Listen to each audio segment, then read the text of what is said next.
So self-trust.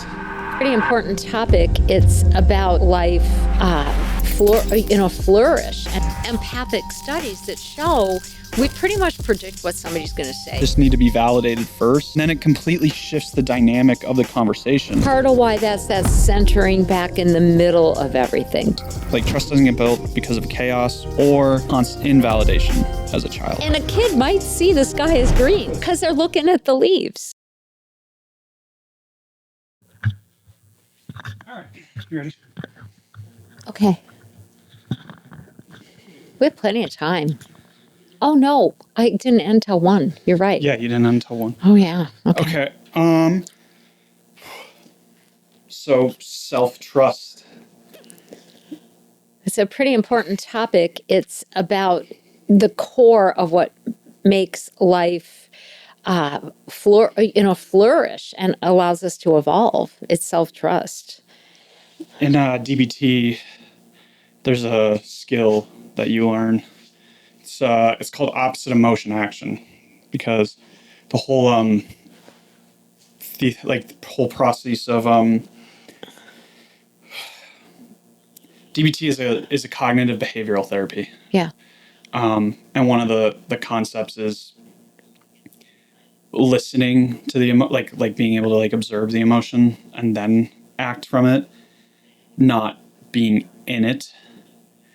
And they call it like emotion mind. Not letting it run you. Yeah, not letting it run you, but also not letting logic run it either. You know, finding the balance. They call it wise mind.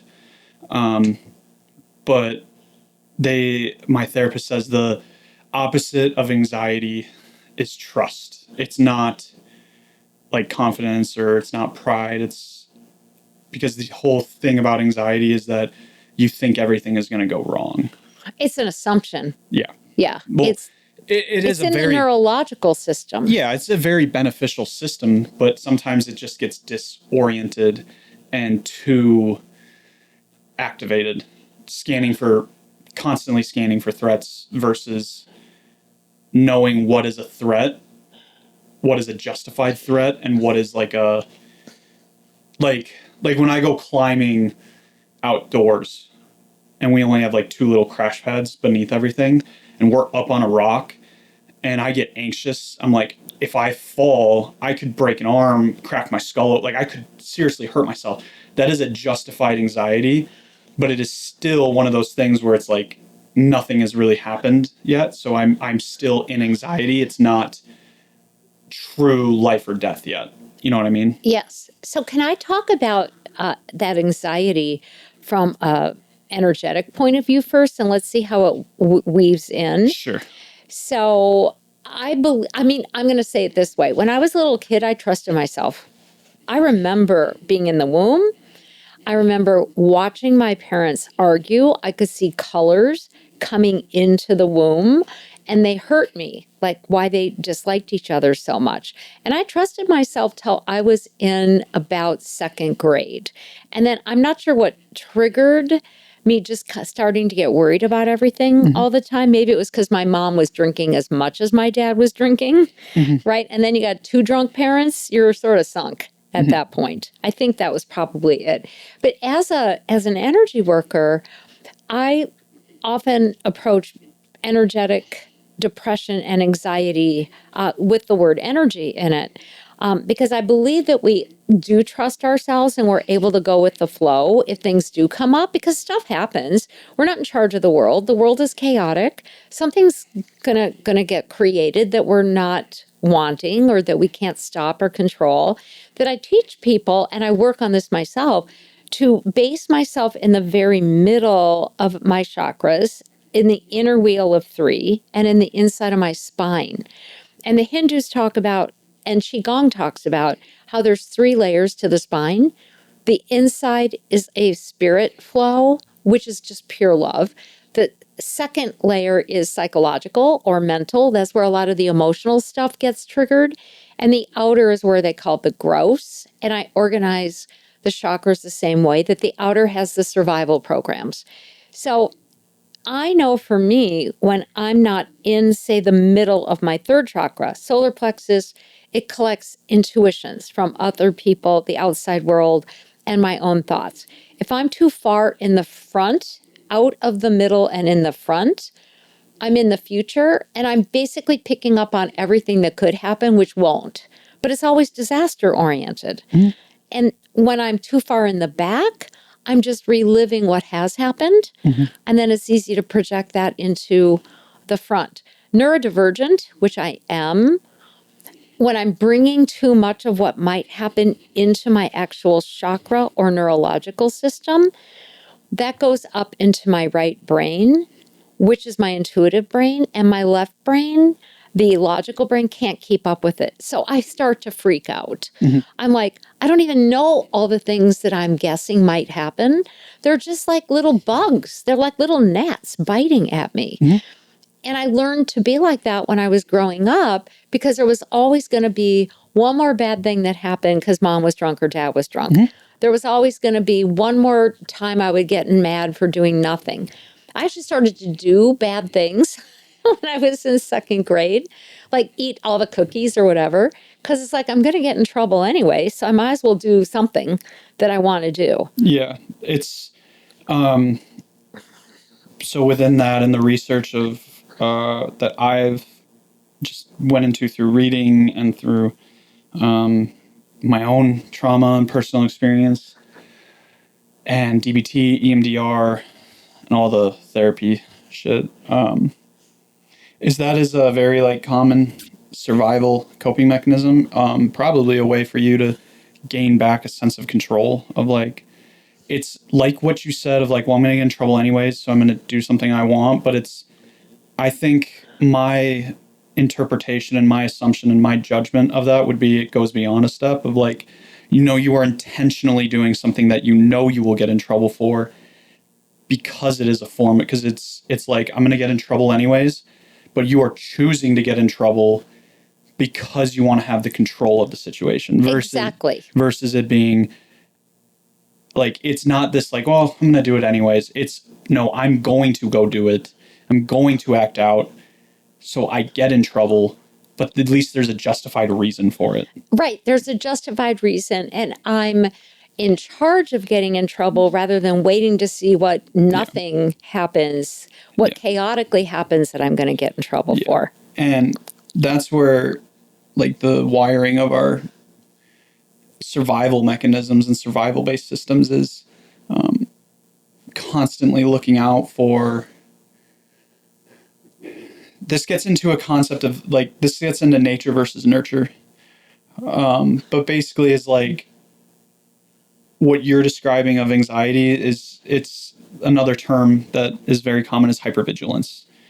A very hypervigilant system that's keen to certain stimuli versus other. For example, about a year ago, I remember I was at my old job and I noticed there was a conflict between two people. And I was just doing my job, moving some shit, and I noticed their conflict, and I noticed myself getting triggered into when you and my dad were married. I didn't hear what they were saying, but I could just look at their body language, look at their tone, look at everything, and know this person's uncomfortable, this person is like feeling XYZ, or assume that they were, is a better term of it. And that just goes back all to like what I had to do to survive when you and my dad were together, right? Because of like the chaos of like, if you guys start to argue or something, like my system is like, when noise starts to elevate here, let's send the alarms because danger could happen. Right. You know what I mean? And it would be at least emotionally dangerous. Yeah. And then that's really scary. Yeah. And we get trained to look out for those things. That's the hypervigilance. And I connect hypervigilance. It is emotional. It's neurological. It fires in our connective tissue. And to me, it's also psychic. To me, psychic it's just quantum energy. It's just subtle energy is whatever it is. And I think we often pick up on something like that's going to happen even before it does. And when we're way open to picking up on it.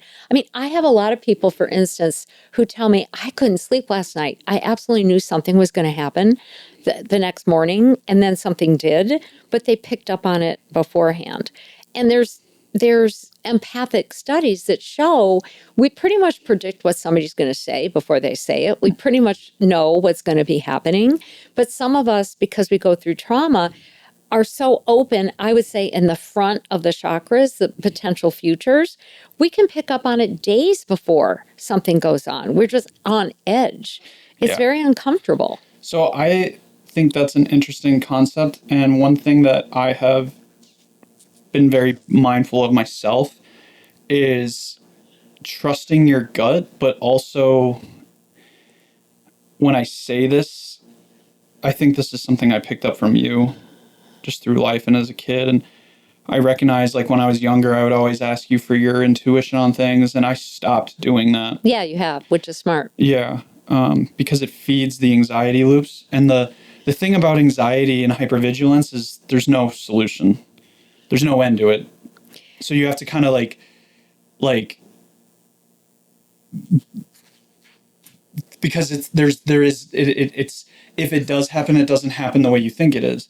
And so one thing that I've been mindful of is like being aware of the anxiety and the assumption I'm making in the anxiety.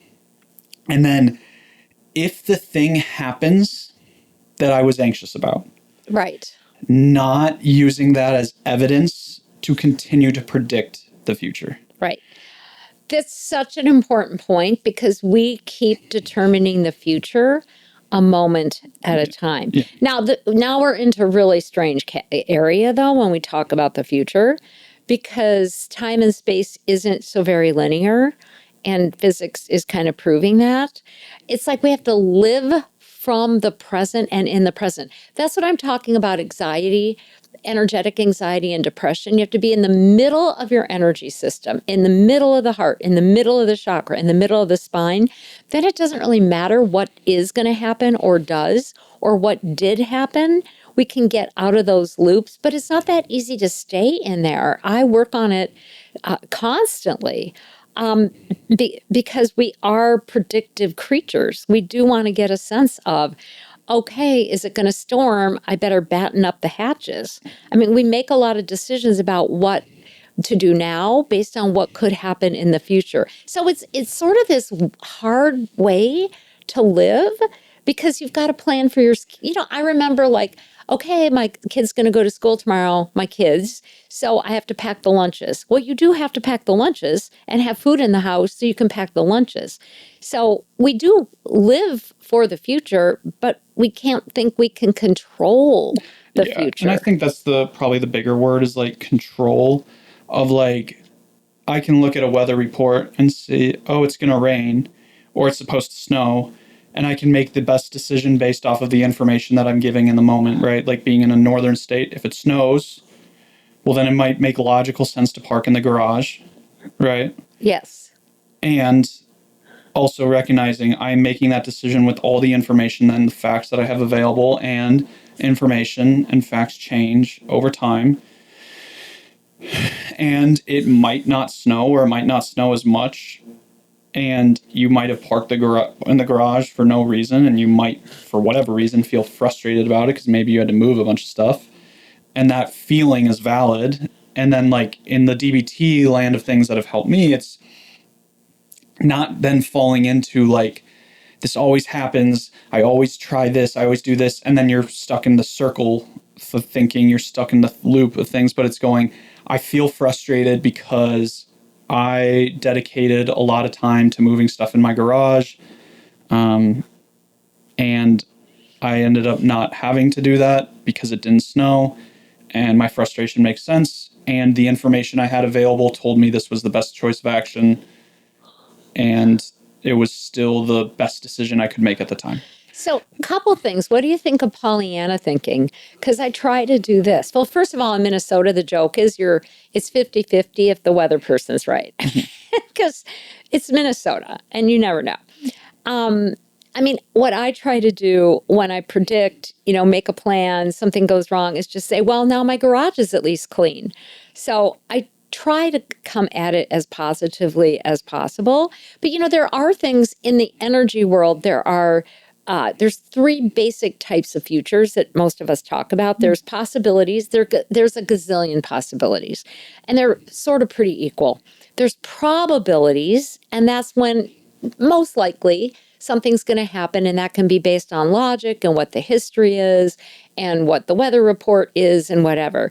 And then there are destiny points. And when clients ask me about their future, they're trying to make me see, they want me to see destiny points. They want me to see what's definitely going to happen. Two stories. I had one woman, I didn't know this, but I gave her 8 predictions years ago. 7 of them happened. She came back 2 years later. She goes, well, how come the 8th one didn't happen?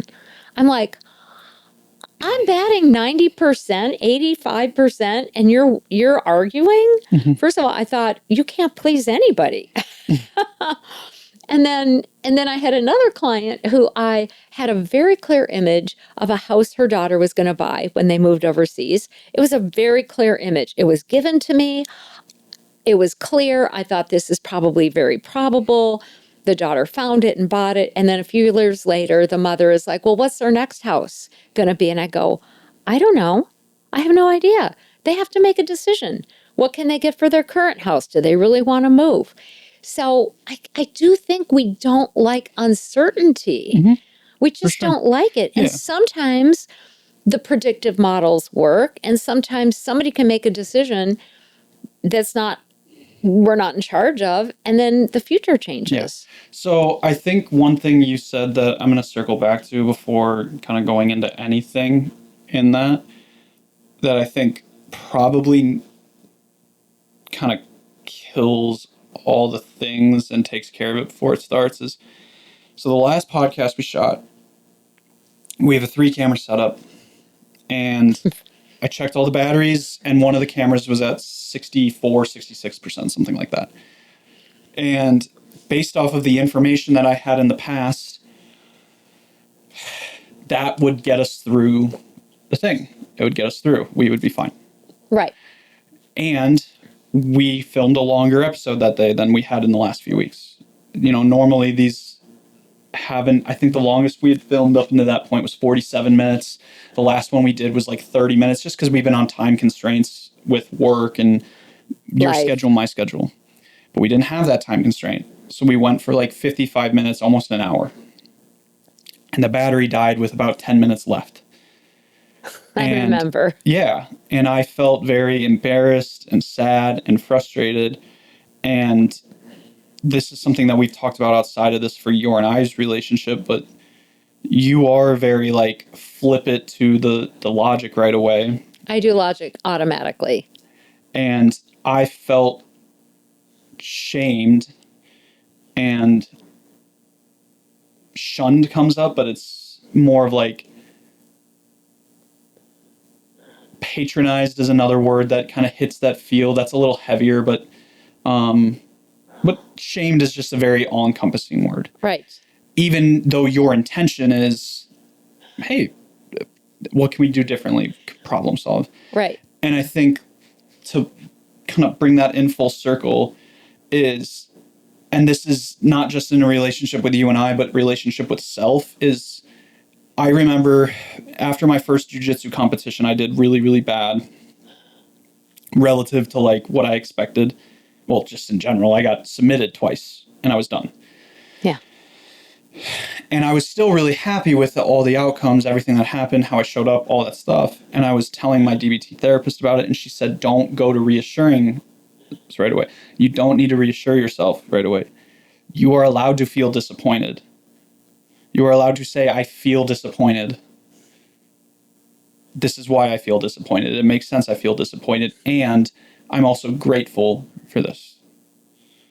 Because that self-validation before trying to just like flip it over can be like that relationship with self, that self-nurture of like, I have this emotion, I have this feeling. And I think the big thing that people mix up, and when you hear people talk about feelings all the time, like even I did it in a minute ago, and I know I did, but I was like, I don't have the emotion words. Is feelings are not statements like I feel patronized by you. Like that's not a feeling. Right. That's a judgment. That's a judgment. I feel shame when you say X would be a feeling because it's an emotion word. Exactly. But like to your point of like the more nurturing way of like the example you gave of the car and moving it inside would be like, I feel really disappointed that I moved the car and I spent all this time for the outcome that I did not desire. And that feeling makes sense. And I notice now I don't have to clean the garage. Yeah. So But it's less, first validate. First feel the feeling. Yes. Exactly. I did that yesterday. You're teaching me a lot. And you really are. And I think before you are. go one more time is into your clients, it's like how important it is, like, because we've had conflicts where both of us have said we just need to be validated first. Right. And then it completely shifts the dynamic of the conversation. We can converse then. Yeah, because now because like back to the example of the camera, like what I told you upstairs is like, I think I just needed validation of just like, hey, I see you feel upset. It makes sense you'd feel upset. Exactly. Then before I jump to fix it, which is my pattern, I'm changing my pattern to say first, how do I feel? How do you feel? How do both of us feel? Right? Because I skipped my feeling when I just said, well, next time let's just have it at 100. Because my feeling was, I guess it was like disappointment. Yeah. Because I was like, I don't want to reshoot it. Yeah, for sure. It was more like tired. Yeah. Yeah. And I guess to that point, like bringing that full circle with like anxiety is usually like anxiety is really you're afraid of feeling a certain thing. Right. So being able to be mindful and aware of like, I feel anxious about feeling shame because I feel uncomfortable feeling shame. And that makes sense. Yeah. And then you can check the facts after that because the emotions kind of been like seen. And then the facts could be like, okay, well, we still have 2 cameras and I still had you in shot and 50 minutes of it was, or 45 minutes of it was shot and we'll be okay for this shoot. We didn't need to terribilize. But not until I kind of self-soothe or regulate whatever verbiage you want. They are a little different technically, but whatever verbiage you want to get into, like a way to bring the emotional energy down a little bit. Which is part of why that's that centering back in the middle of everything. But like you're saying, first the feeling. I did that yesterday. I had somebody send me a couple emails to tell me to do something. And I was like, why would I do that? Like, I'm not interested in doing this. I didn't ask for this advice. This is not interesting to me. And the first thing I did, because I've been around you, is instead of just spitting back a reply, I just sat with my feelings. And it was anger. First, I wasn't scared. I wasn't anything. I was just angry. I was like, it felt good to just feel the anger. And I sat with it. I've learned to do this longer and longer, that when I do have feelings, I wait and sit with them. I don't do anything. Sometimes it takes me a few days. It can even take a few days before I actually do anything. So I've had people send me emails and then go, well, you haven't gotten back to me. And I'm like, no, because I'm still sitting in it. I'm still feeling what to do. Yeah. And I think that can make other people very uncomfortable too, especially like when you take space for yourself. It can. They don't like it because it's emptiness. We push-pull them. So one question I had, we had a little bit of a conflict a couple days ago, and I stepped away, right? And I didn't step away in a bad way. You just said we're not going to talk about this right now. I was like, hey, this is not an effective conversation right now. Right. I'm going to go step away. Right. What did you feel in that moment? I was glad you stepped away. Yeah. I was happy. I was like already overwhelmed. I had a ton of work. Overwhelming weekend. Every single weekend for the past few months has been overwhelming because I do my clients and my classes and do emails through the work week. And then my real work starts if you could say it that way, on the weekend, where I have to do my writing and my development. And it's just been a really heavy year for that. So when you wanted something of me that was that I should participate in, like a tidying up Like it thing. makes a logical. Yeah. Logically, it's like, yeah, it makes sense. But emotionally, you just didn't have the bandwidth for it. Emotionally, I had no bandwidth. Emotionally, it's like, I have 14 things. This is 5 more on top of it. I'm going to fall apart. Now, you did not cause that feeling in me. I knew when I was going into that like deep dive of overwhelm and sadness, that was from my childhood, where I was constantly given more work to do.